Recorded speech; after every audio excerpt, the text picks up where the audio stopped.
We good? Yeah. Cool. What you got? Is Almada available for Wednesday? That is something that I think is a good question for Garth and Carlos. I won't talk about any speculation, but that's where I'm at. Or are you preparing as if he is available? I just prepare with whoever we have at the moment. Right now, guys are just recovering and preparing for the next game as best they can, whether it's rest, whether it's nutrition, and all that. So, Good answer. What is the plan for Saba? Saba gets back tonight, so we just try to get him integrated to the team as quick as possible. He's eager to get back. The conversations that we've had back and forth just limited over text, but he seems excited to come back. I mean, it's great for them that they advanced, and I'm sure he'll be still also disappointed that they didn't push through, even though everybody probably thought it's a tough task. But from what I heard as well, his communications with others, hey, I'm ready to go. I'm ready to get back with the group. So we're excited to have him back.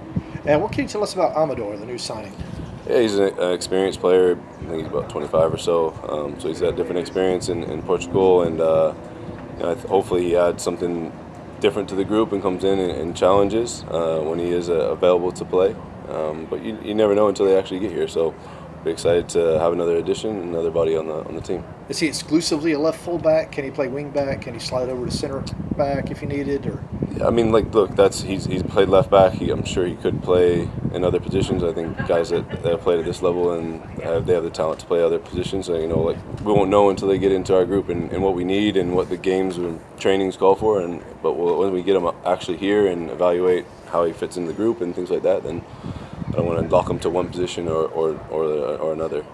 as a guy who I know thinks a lot about soccer, I was curious, have you talked to the players about all the weird situations that you hadn't really thought about, but now maybe you need to think about after the goal y'all scored on Saturday, and just about being mindful, I guess? No, I mean, I think that's like the beauty of the game and sport in general is that we prepare and we do all the stuff on the field and video work, and people talk about tactics and formations and all these things, and then all of a sudden something like that happens and you go, well, that's not exactly how we drew it up, and you win the game.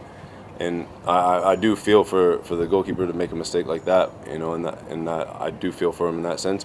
And that's part of it. Like, that's the human part of, like, there's an error on one side, but then on the other side there's like a joyous moment for everybody else, and it's just you can't prepare for it. So no, we didn't talk. We haven't really chatted much anyways, but like we haven't talked about that. But that's why that it's not about me as a coach or the other staff or them as an individual player. It's about what's up here, and sometimes they make a play like that comes out of nowhere, or somebody will do something different in the game that you don't see in the tactics or you didn't see in the preparation. That's why it's unique, and sport can be amazing and then also probably devastating in the same moment. Road form has been good. The past couple of matches, you're facing a New England team that got battered a little bit by Columbus. How do you, I guess, keep y'all going forward and them down? Yeah, I mean, I said it all along, and I'm like a broken record. It's about staying present, not getting complacent. Whatever happened on the road before, whether happened in the last game, we push that behind us and we move forward. Like, every game's a new opportunity for us to grow and pick up points. So, what happened with them, I'm sure they'll be motivated, but they're not my group, and I'm not really worried about what their mindset is with that. It's just about these guys here and getting our mindset to think about what's happening right in front of us and keep our feet where they are and picking up as many points as we can. Taking the crazy ending out of it, have you had a chance to go back through the game, and kind of how do you feel about Saturday and the overall performance?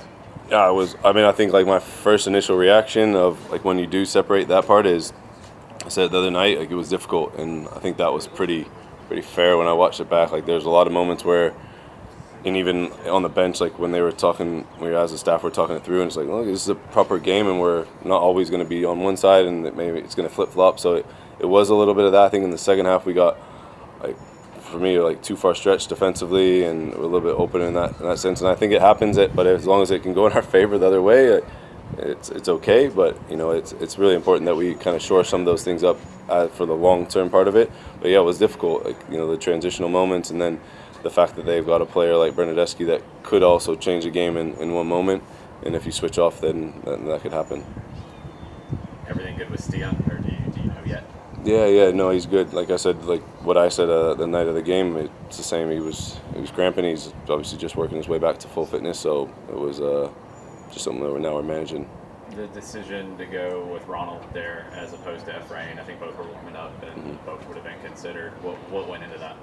Yeah, we were looking at both. After I was there at the start, and then it was just looking at what the game's given us a little bit, and then the qualities of the two players. So I don't think, in hindsight, looking back, like I think it was the right decision, and that these guys always know they have to be ready for whenever their number is called. I think Ronald met a block on the shot, and he had the block on the shot. He was covering ground. I mean, he worked really hard. He also then almost created the goal before the craziness happened. So I just thought with him, like, there's a little bit difference. Like, he can drop a little bit deeper in the build, something that he'd maybe more apt to doing when he played as a right back. And then that would allow Brooks to get a little bit more forward. And then ultimately they end up like kind of flip-flopping. When Brooks needed a bit of a rest, he started to get forward, which was nice because he's got that delivery. And Efrain's a different profile. If there's more aerial balls or things that he needs to deal with in the box, I thought that could be an option. But the way the game was kind of going, I thought Ronald would help us maybe control a little bit more and give us an alternative person to have deliveries in the box. And this last one for me, sorry. How do you feel like the team has grown in terms of handling not having the ball? I felt like early in the season that was a little bit of a struggle at times, but now they feel much more comfortable without the ball when they have to just defend. Yeah, I think we're still making progress. It's never like I try to tell them it's never a fact that we don't want it. It's just that having respect for the game, that sometimes you won't have it all the time. So what in those moments when you don't have it, what do we like? Are we compact? Are we aggressive? Are we still putting them in areas where we want them to go? Or are we really emotional and now we're chasing out and now we've got our team completely all over the place? So we're still figuring that out a little bit. I think, again, like that's progress of things that we want to try to make a little bit of stride on. But again, like I don't want us not to have the ball. I just want it, when we do have the ball, let's be pragmatic with it, as Doug was telling us the other day. But I just want us to be smart when we do have the ball. We're playing what the game gives us, and then defensively, if we don't have it, like don't panic and let's make sure we're aggressive and think about where we want to regain it. Going back to Saturday's match, I feel like sometimes we're talking about like takeaways and what you liked and what you didn't see. I feel like sometimes it's almost easier to like have the hard lessons and takeaways when you have like an unfavorable outcome because it's a loss or a draw, whatever it is.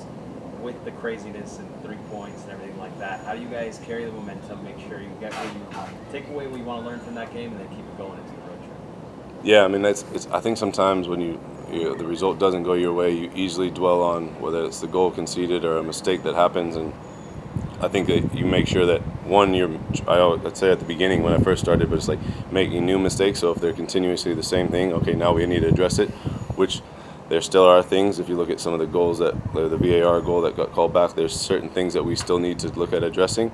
So we'll keep being continuous at those things and being intentional about changing those. Now on the flip side is that why is momentum maybe going our way? One of it's like hard work, the commitment, the relentlessness, the persistence that they've had. I think that has to continue. And then different ways of how we can creating more attacking opportunities. So we'll continue on those little specifics as we go to each game. And you guys, their last 3 matches you haven't lost. What do you think has just been working? I mean, we're scoring goals, I think, in every game, so that's important. There's a commitment to each other and the team. I feel like that even though at times, we're defensively open at times, but at the back or guys making recovery runs, people are really committed to the team in that sense. I think that's really important. And then on the other side is like when we are running forward, players are committing to get numbers inside the box, and I think that will always lead to hopefully more opportunities. But when you get more numbers in and around the box, you're a little bit more dangerous. And you're going to hit the point now in the season where the team's going to start shaking up a little bit, guys leaving, guys coming in.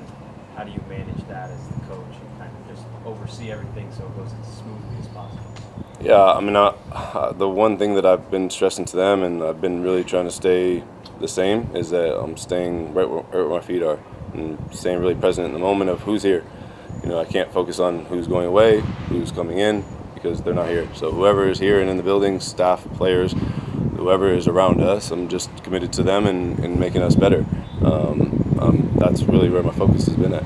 When you mentioned Bernardeschi and switching off, were you referring to not closing down Insigne on that pass and then letting Bernardeschi, when he got the ball, cut in on his left foot, or what were you referring to? It's all of it. We let it out from the left side to then go across, and then we let the switch of play happen. So like we let a couple of the different things happen on the switch of play. Then when they get there, because if you look at after the goal, we almost fixed that mistake at times. Like we were really focused and concentrated on him cutting inside, you look at most moments after that, like yes, he was dangerous because he always is dangerous, but after that, like we were really hyper alert to it. So it's not just one specific thing, and that's why it happened in multiple ways. We knew that double switches or even just switches in general would hurt us, and in one moment it did. I just mentioned the pass because Carlos Hilo on Wednesday can pick a pass, as you know.